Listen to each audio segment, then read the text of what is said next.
Problemes del primer món, amb Gemma Ortiz, Pau Roger i Carlos Villafranca.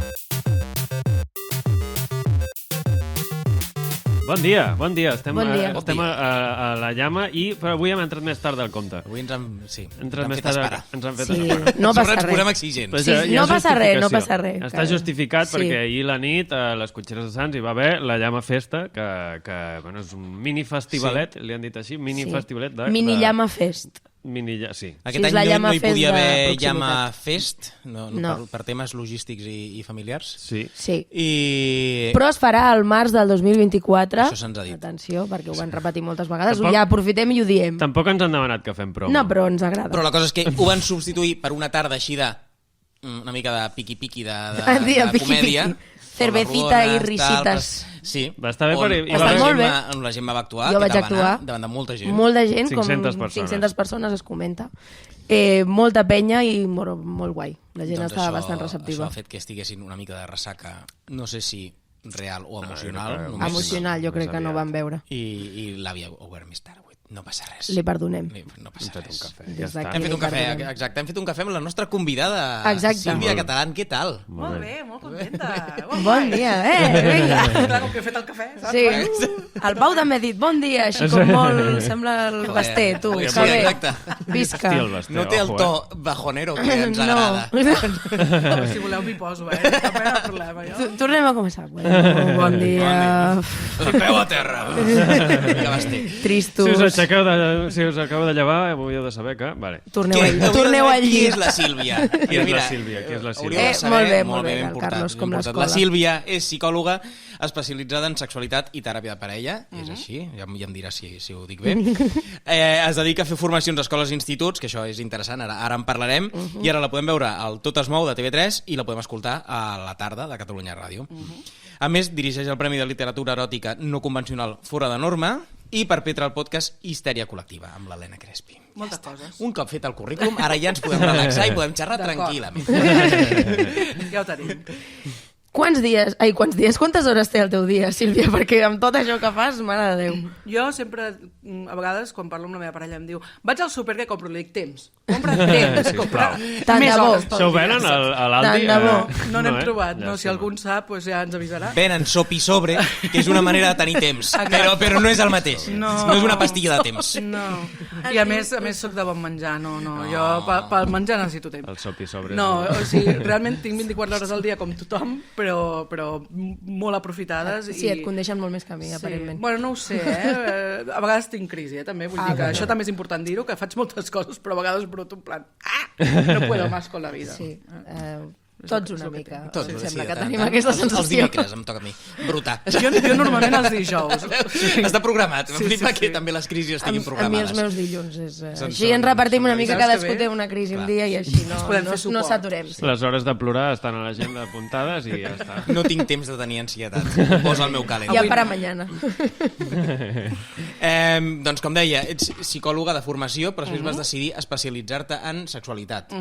Ets sexòloga o es pot dir? Sí, es pot dir que sóc sexòloga, tot i que jo normalment dic que estic especialitzada en sexualitats, així en plural, i en relacions, perquè el de teràpia de parella és com molt monògam tradicional, i llavors com que ens estem sortint una miqueta d'aquí, prefereixo dir de relacions, però en tot cas, o sigui, jo com a títol oficial soc sexòloga i terapeuta de parella. I com ve aquesta inquietud? Per què Doncs mira, molt per casualitat, en realitat. Jo em dedicava, o sigui, jo estava treballant en una entitat del tercer sector, fent temes de formació i tal, i em van fer fora. Es van acabar els diners, em van dir, mira, noia, fas molt bé, però no hi ha més dineros. I llavors, mira, clar, em vaig veure amb un atur per davant, vaig pensar, mira, què vols fer?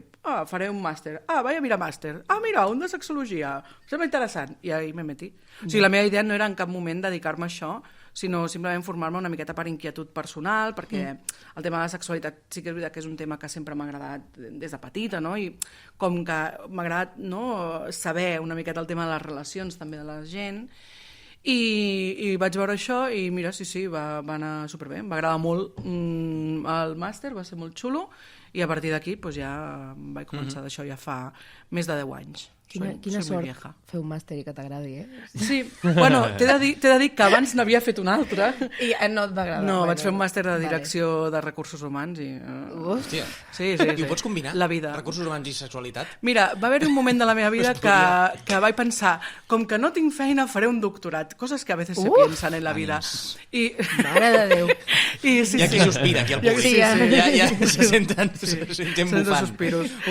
I la meva idea era unir les dues coses perquè pensava, realment, si tu tens una vida sexual plena, no? I rica, probablement siguis molt més eficient a la feina. I jo volia fer un estudi d'això.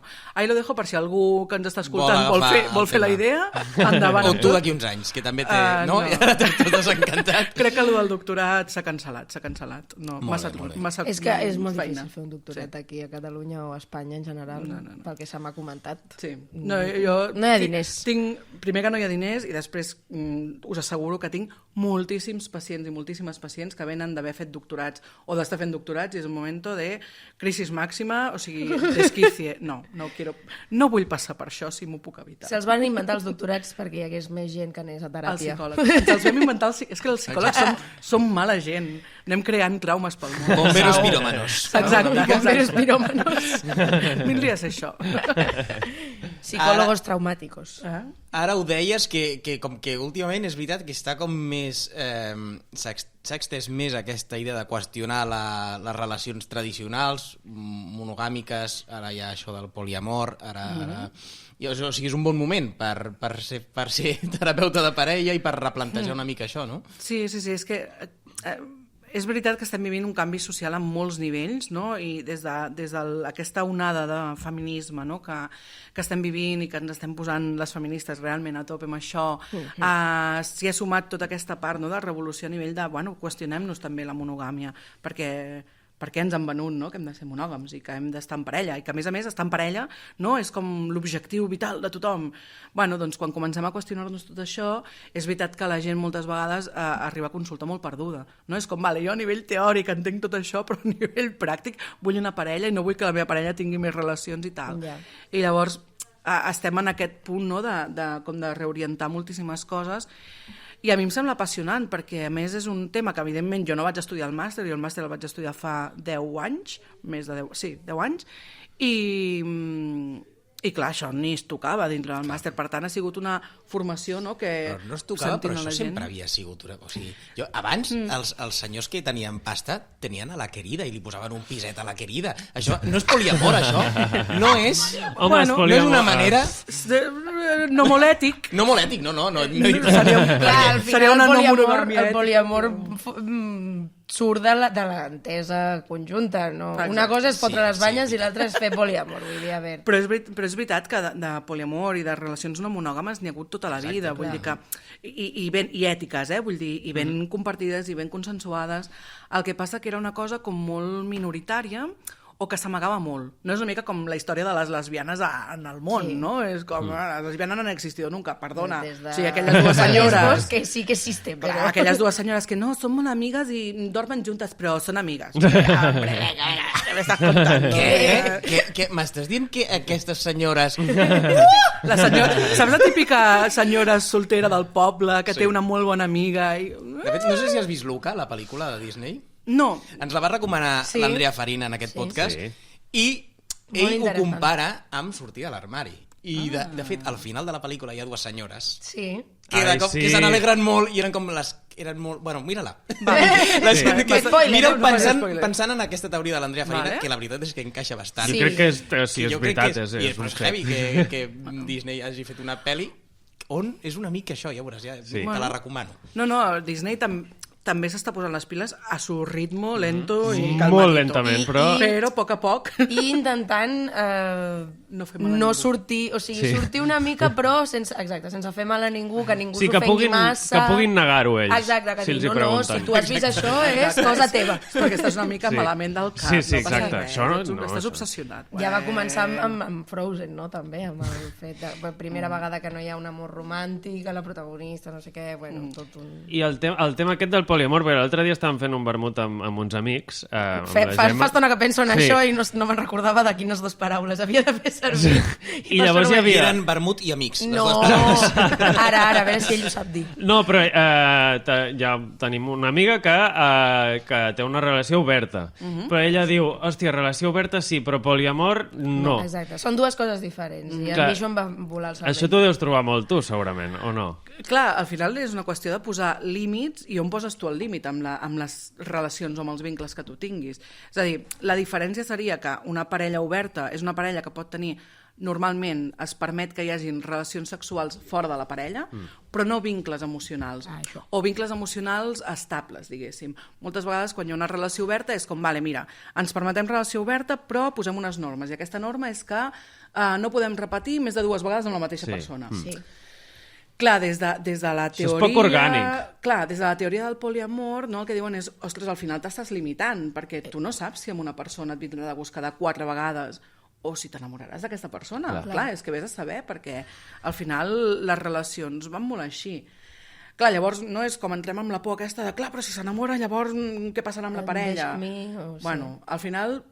Una relació de poliamor, no? Uns vincles de poliamor requereixen molt de temps.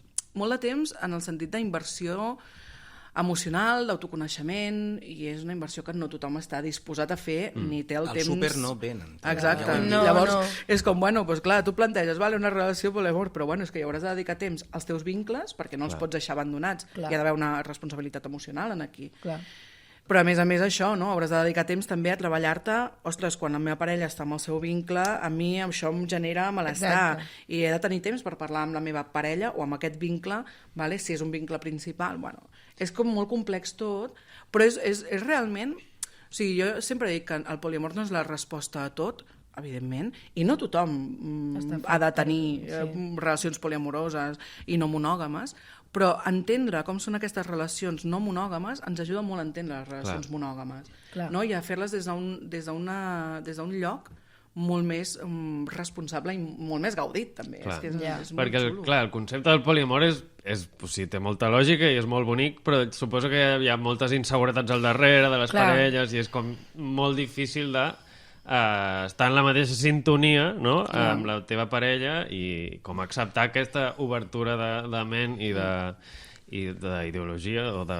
no sé. Bueno, requereix un nivell de comunicació que, per desgràcia, i per això moltes parelles arriben a consulta, per desgràcia no tenim i no estem acostumats a tenir, no? Requereix que jo pugui arribar un dia a casa i li pugui dir a la meva parella, ostres, doncs, mira, resulta que he quedat amb una amiga i m'ha fascinat aquesta tia i em ve molt de gust quedar amb ella i potser em ve de gust tenir una relació amb ella i que la meva parella pugui entomar-ho. Vull dir, clar, és un nivell de comunicació oberta perquè d'haver-hi molta por de tu de cop dinamitar la relació per haver dit segons què. Exacte. O de que et diguin això. Sí, jo, per exemple, penso que jo, mentalment, o de com estic jo feta i programada, no podria tenir una relació oberta o una relació poliamorosa. Bueno, aparentment no puc tenir ni una relació en si, però és igual, això, deixant de banda. No tothom ha de tenir relacions, no, tampoc. estic la mar de bé, des d'aquí ho dic, estic bé. Però vull dir que no podria perquè sóc una persona molt insegura. Si de cop tingués una parella i em digués, no, jo t'estimo a tu, però estimo també aquesta altra persona, a mi igual em petaria a la patata, perquè no podria suportar estar pensant cada dia ui, ara està amb aquesta i a mi no m'estima prou, no sé què. I és una cosa que hauria de treballar tant... Però potser és més honest això, que t'ho digui, que no t'ho digui, o sigui, perquè aquestes coses passen. Òbviament, jo sempre he pensat, si mai tinc una relació i la persona amb qui estic ja no vol estar amb mi, pel que sigui, vull que m'ho diguin, no vull que em facin ghosting, no vull que em facin coses rares. Però, d'altra banda, si tu tens una relació oberta, la persona t'està dient, no, vull estar amb les dues, no? I acceptar això per mi... seria molt complicat. Jo ho reconec com a jo, com a persones. No, però tu ho has dit, de fet és un discurs que sento molt habitualment i que moltes i molts fem, perquè dius, bueno, és com jo estic programada o com jo he crescut, i és que hem crescut per entendre que la relació de parella no és com una relació principal i que és com la relació més important que tenim a la vida, però en realitat jo sé que la meva parella estima molta més gent que no pas a mi. Clar. I ara mateix no tenim una relació oberta, ni poliamorosa, ni res, però jo sé que ell estima les seves filles, estima els seus pares, estima els seus amics, no? Que a vegades li ve de gust sortir amb els seus amics o les seves amigues a fer una cervesa, i que bueno, doncs és que estimem a molta gent. Sí, sí. No? I llavors és com, bueno, on posem el límit, no?, entre l'estima acceptable i la no acceptable dintre d'una parella. És com, vale, estima'ls però no tinguis sexe. Vale, ok, però què és sexe? Si li faig una abraçada, és sexe? I si ens fem un petó als llavis, és sexe? Clar, llavors per això dic, no?, que el treball és molt de comunicació i de posar límits. Jo no em sento còmoda si tu li fas un petó a la boca a les teves amigues, però en canvi sí que em sento còmoda si un dia te'n vas de cap de setmana amb elles i dorms al mateix llit, jo què sé.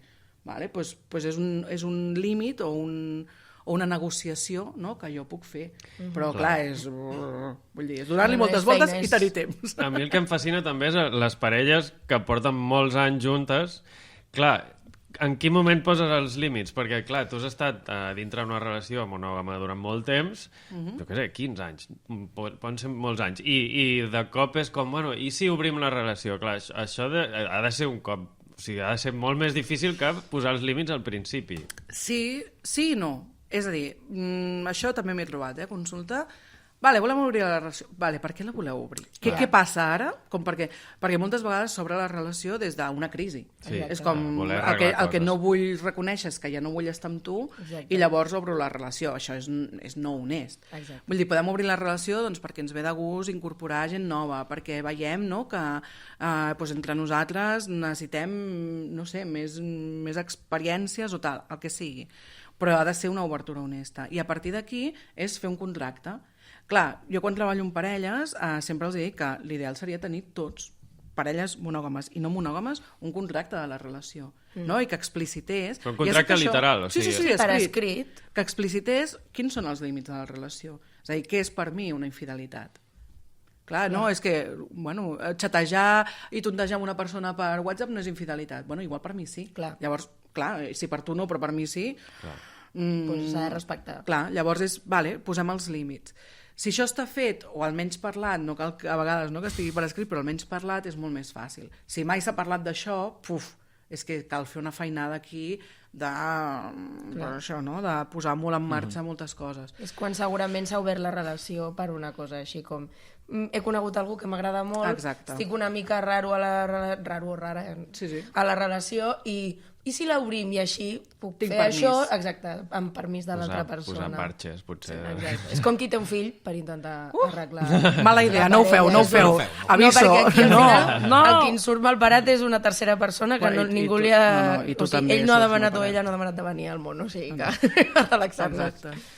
Tema interessant, però nosaltres havíem pensat un altre tema. Anava pensant que a mi no me dijeron esto. Ja et tornarem a convidar. Era una mica fluid, però si us sembla redirigim i anem al tema que també és interessant. Crec que és el dia que hem començat més tard amb la paraula. Ho podríem mesurar algun dia. Al minut 17, més o menys, diem el terme del dia, que és... Kink. En l'àmbit de la sexualitat, el terme kink s'utilitza per a designar aquelles pràctiques o fantasies sexuals no convencionals. La paraula se sol emprar col·loquialment per a designar el comportament sexual no normatiu i se sol contraposar al sexe convencional o vainilla. Vainilla. Lo del sexe vainilla és una cosa que... A mi em supera. Per què se diu vainilla, ho saps? Ai, no ho sé, però és que... És el missionero de tota la vida, no? Sí, però és que és com d'agradar la vainilla, que és un gust que a mi m'agrada molt. És com, no puede ser, o sigui, el sexe vainilla pot ser molt potent. Reivindiquem la vainilla. Sí, clar, si és vainilla d'esta de súper, pues mal, però si és una vainilla bona...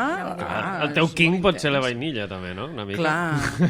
Però bueno, en tot cas, sí, es contraposa el sexe vainilla, que és com el sexe tradicional, podríem dir, o normatiu, no és aquest sexe de 4 petons, 4 abraçades, potser 4 o 5 tocaments i després penetració i ja està, i tots contentos i tots felices.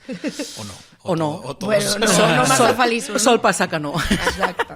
Llavors, o sigui, per mi el sexe, aquest sexe vainilla, no, com l'entén la gent, és un sexe no viscut, no, diguéssim, al final, perquè que no l'estic menyspreant, anem a veure. O sigui, tu pots tenir un sexe molt tradicional i que sigui molt plaent, però és veritat que perquè sigui plaent hem de veure què ens agrada a cadascú. Clar. I pot coincidir que a mi i a la persona amb qui estigui tenint sexe ens agradi aquest tipus de sexe, però pot ser que no. Yeah. Llavors, clar, tot el kink està com molt mal vist. Sí, es veu com una cosa rareta, sí, com perversions... Sí. I al final, me gustan los pies. Exacte. El cuero, ¿no? O li posa que le azoten el culo, pues no sé, jo què sé, pues que bien, no? Sí. Vull dir, sempre quan sigui consensuat des del respecte i tingut en compte, no? El que ens agrada a tots i a totes, i a totis, doncs és meravellós. Ara, el problema del sexe kink és que està molt vinculat amb la pornografia. Clar. I llavors molt mal entès, vull dir, la pornografia no és educació sexual. No. Esto és important. Dèiem això, que fas formacions, escoles, instituts, i això t'ho deus trobar. De fet, ara venint cap aquí vaig llegir un estudi que els infants, els joves, cada cop s'inicien o veuen porno abans. Veia que, no sé, la gran majoria als 12 anys. I abans. O abans. L'internet fa molt de mal. Bueno, és que tenen un accés directe, clar. Com ho veus? Tu que vas a això, a escoles, instituts, com ho veus? Com està la joventut? Vale. Resum fatal. No, jo soc optimista. Jo sempre soc optimista, amb això. O sigui, jo porto molts anys fent tallers a instituts i escoles. És veritat que els estudis el que diuen és que canalla a partir de 8 anys ja està consumint aquest tipus de material, però jo sempre dic el mateix, no ens alarmem, no és que canalla de 8 anys, el meu fill té 8 anys, jo sé que el meu fill no està buscant per internet porno para ponerme cachondo, perquè no és això. És que els hi apareix, no? Exacte, els hi apareix i llavors això ja els hi crea, no? Aquesta idea, aquesta imatge del que és la sexualitat. Clar. Quin és el problema? Que no hi ha educació sexual. Clar. Si tinguéssim una bona educació sexual, doncs això no deixaria de ser com quan veuen un fragment d'una pel·li violenta. Clar, quan veiem una pel·li violenta sabem que no és bo matar, que matar està malament. Clar. Però amb 8 anys potser no saps que violar està malament. I llavors, si veus això, ho pots entomar com una cosa normal, i aquí és el problema. I amb el que em trobo moltes vegades quan vaig a centres educatius a fer tallers, és que jo els explico, és que tot el sexe que no sigui en base al desig i que no sigui en base al plaer i a la diversió, no és sexe, és una violació. I clar, veus com se'ls hi canvia la cara en plan, ala, és tan fàcil, clar, és que és tan fàcil. O sigui, és simplement que totes les persones implicades en el sexe en tinguin ganes. Clar. Que s'ho passin bé, que tinguin ganes i que desitgin aquella relació sexual. Ja està, si una persona no la desitja, no és sexe. Clar, si aquesta explicació no ens la fan mai, creixem amb la idea, no?, de que tota aquesta pornografia és la cosa que s'ha de fer. De fet, sempre explico la mateixa anècdota, però és que em sembla que és com super il·lustrativa, no?, del tema, que és que en un col·le, en un institut, fent una sessió amb tercer o quart d'ESO, no ho recordo mai, perquè tinc aquesta memòria també xunga de la vida, una noia va aixecar la mà i em va dir, és que el meu nòvio, quan estem follant, em fot hòsties a la cara. I jo vaig quedar mirant i vaig dir, vale, primera pregunta, dic, a tu t'agrada això? Ho gaudeixes? I em va dir, no m'agrada. Dic, vale, segona pregunta, tu li has dit al teu nòvio que no t'agrada? Diu, sí, però ell m'ha dit que és que això es fa així. És com, vale, el teu nòvio necessita educació sexual. Perquè, clar, ell s'ha cregut, no?, la idea del porno, de que pegar hòsties, tal, no sé què. Bueno, doncs no. O sigui, hi haurà qui li agradi i és meravellós, no? I llavors tenim un sexe més variat, perquè si t'agrada, això, que et peguin o que t'escopin, jo què sé, és que amb el sexe tot s'hi val, sempre quan sigui consensuat. Però, clar, has d'assegurar-te que aquella persona ho vol, perquè si no... Clar, el porno tot agrada, no? Si el porno, si a algú li peguen, li està agradant. I aleshores ja... Tot li agrada, tot li va bé, no cal preguntar res. Quan canvio de postura, doncs canvio i ja està, i no m'importa si tu t'agrada o no, et faig una pràctica i no et demano si et ve de gust, ni t'explico si a mi em ve de gust això o allò altre. I al final, clar, això conforma una idea, no?, de la sexualitat compartida molt esbiaixada i molt dolenta, en realitat. Sí. I ara has dit això, quan una nena va aixecar el braç i va preguntar, tu creus que estan oberts a parlar del sexe a la gent jove o... Quan els hi dones l'espai, sí. I és molt xulo. Realment, quan els hi dones l'espai i crees un espai de confiança i se n'adonen que realment no els estàs jutjant, perquè això és superimportant.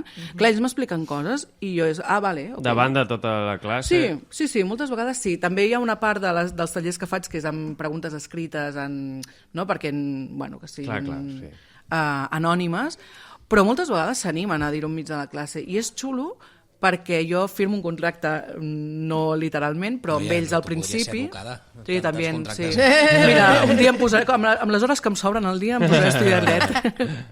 Doncs això, firmo un contracte amb ells, no? I els dic, vale, tot el que surti aquí, es queda aquí, no s'hi val que després ho feu servir contra vosaltres, jo que sé, en un grup de WhatsApp o tal, siguem adults, perquè, bueno, jo us tractaré com a adults, no? I llavors, quan els dius això, és molt xulo perquè realment s'animen molt. Per això dic que jo sóc optimista en el sentit de que és difícil, i realment jo agraeixo al cel haver sigut adolescent quan ho vaig ser, i no ser-ho ara, perquè crec que ha de ser molt més complicat i molt més difícil. Però és veritat que quan els hi dones aquest espai, moltes vegades l'entomen superbé i s'atreveixen a preguntar coses i entenen coses i fan reflexions superxules i això és molt guai. I són reflexions que jo sempre penso, hòstia, jo amb 15-16 anys, tio, estava mal dit al nas, saps? No t'agrada res. I són més oberts de ment ara, perquè si jo ara m'estic basant en una conversa amb la meva família que una persona de la meva família va dir que clar, ara si no són bisexuals, com que no sé què. I és com, però, i què passa? Vull dir, que explorin, és el moment d'explorar, vull dir que està molt bé. O sigui, ho deia com en plan, és que ara està de moda ser bisexual. Com qui no menja gluten, no? També m'ho diuen, però és perquè no, perquè tinc caca, si no. Però això ella es basava... Bàsicament, senyora? Ella es basava en això, que ara són més oberts de ment, però és veritat que són més oberts de ment o no? O sigui, jo crec que ara tenen molt més referents dels que teníem nosaltres. Però no només amb la bisexualitat, sinó amb l'homosexualitat, amb el trans, no? I crec que és superimportant i és molt xulo. Que evidentment hi ha una polarització important i que hi ha qui està molt posat amb això i molt defensor, no? I fins i tot m'agrada molt quan vaig a instituts, no? Veure nois i noies que porten samarretes amb motius LGTBI o banderes, tal, i en fan com molta bandera, i això és molt, molt xulo i crec que és molt enriquidor, però evidentment tenim després la banda Neandertal, que existeix i que... sempre hi ha existit. Sí, el que passa que s'està polaritzant molt perquè hi ha un discurs molt xungo a mitjans de comunicació i de més, de blanquejament, no? de l'extrema dreta, que està fent uns discursos LGTBI-fòbics brutals. I llavors, clar, això també es nota. És veritat que moltes vegades no s'atreveixen a dir-ho o tal, però aquest any no, el curs passat un nano em va preguntar, em va afirmar, és que los gays estan enfermos, i jo, mare de Déu, dic, aviam, aquest discurs igual l'hauríem d'haver netejat una miqueta vull dir... pàgina. De fet, li vaig dir, em pots dir en quin any estem? I em diu, el 2022, dic, és que és un discurs propi del 1900, dic, igual estàs una mica endarrerit. I es va quedar aquí, no? En plan, ja està. Però clar, és que al final és realment... Sí, estan més oberts, tenen molts més referents, i això fa que les generacions, no, una miqueta més boomers, tinguin aquesta sensació de, bueno, és que això és una moda, i això es contagia. No, és que el lobby trans està contagiando a nuestros niños. Bueno, senyora, no. O sigui, això ha existit tota la vida, no hi ha cap lobby trans, ni cap lobby gay, ni cap lobby... Sí, és que és meravellós, no?, aquesta idea de... A més, sempre fa molta gràcia, en plan, com es deu contagiar això? A través de què? De l'aire? Seríem tots gais. Igual seria meravellós. La picadura de la cobra gay, que te convierte en gay. Això es cantava, Sí, és com, deu anar per aquí la cosa, perquè jo no sé. Però sí, o sigui, és un discurs que se sent, aquest de és que ara és una moda, això. Bueno, doncs benvinguda a la moda, jo què sé. Sí, que experimentin, tu. Clar, que es preguntin coses, no? I que descobreixin, a lo millor ara de 18 ho són, perquè han provat, però de més grans diuen... Doncs bueno, mira, almenys ho hauran provat. Ja al final acabes decidint-te per una cosa o no. Vull dir... No, és que la idea que també ens hem de treure molt del cap és que tu has de prendre com una decisió o que t'has de casar amb una etiqueta. No, clar. No? Llavors és com, bueno, no cal que t'etiquetis. Ara estic enamorada o m'agrada una persona, una dona, doncs fantàstic. Ara m'agrada un home, meravellós. Ara m'agrada una persona no binari, doncs meravellós, jo què sé. Sí. Vull dir que al final la idea seria no anar-nos a qüestionar tant i simplement respectar. O sigui, al final el que sempre els dic als alumnes és si a tu no et molesta, o sigui, si a tu no et molesta, no, si a tu no et fa mal que una persona faci una cosa, si a tu no t'implica aquesta cosa, què més et dona tu? Exacte. O sigui, com si vol tenir 400 parelles, on vol tenir una, on no en vol tenir, o se'n vol anar a viure a una comuna hippie enmig d'Osona, jo què sé. No t'afecta en res. Què més et dona, tu? No. Oi que tu no et fa mal? Doncs tu tingues la teva vida tradicional i fantàstica i meravellosa. Vull dir, a mi això t'he de dir que és una cosa que m'emprenya molt. Us he de dir que és una cosa que m'altera els nervis, en plan, una cosa tan òbvia que per mi és tan senzilla, no? Que és el viu i deixa viure. Exacte. Mentre a tu no et faci mal, mentre això no t'afecti a tu a nivell personal, què més et dona? Sí, quin problema tens? Aquesta cosa de que la gent li molesti el que fan els altres, és en plan, si et posen la música molt forta i no pots dormir, queixa't. Però qui tingui relacions, el teu veí, t'importa un pito. El teu veí o el teu amic? Vull dir, què més em dona amb qui te'n vas al llit tu? Pues te'n vas al llit amb 40? Fabulós. Pues felicitats, jo que vols que et diguis. No facis gaire soroll. Exacte, baixa el volum i punto. Bueno, això de sorolls del sexe... Si ets un d'aquests 40 i a tu et molesta, però parla. Exacte. Si tens una relació... Si ets part implicada... Si ets part implicada d'això i et molesta... Bueno, però sempre hi ha la possibilitat de parlar-ho, perquè també respecte. Bàsicament, comunicació i respecte haurien de ser la base de la vida. Doncs mira, bon resum, per acabar. Sí, ja estem acabant. Podríem estar parlant aquí 3 dies, Us ho he dit abans de començar. Sempre ens passa que portem gent superinteressant i llavors estem aquí com a mitja hora ens queda curta. Jo crec que no... Haurien de fer més coses. Pues sí. Però no. Però vam apostar per aquest format i serà aquest format. Sí. No, també us dic que des de la part d'oients s'agraeixen els formats curts, perquè a vegades hi ha un podcast d'hora i mitja que és com, mare de Déu, és que per això ho fem. No tinc tant temps per escoltar un podcast, no? Exactament. I llavors hi ha qui l'escolta a 1 i mig, és com els barrufets. Sí. Tertúlia de barrufets. Sí, exacte. Sí, podcast, parleu més de pressa, feu-los més curts i així la gent no us escoltarà a 1,5. Amb aquest missatge també acabem. Respecte i brevetat. I brevetat, exacte. Moltes gràcies, Sílvia. Moltes gràcies. A vosaltres ha estat un plaer, m'ho he passat molt bé. Ha estat superinteressant. Sí. Molt bé. Adéu. Adiós. Adéu.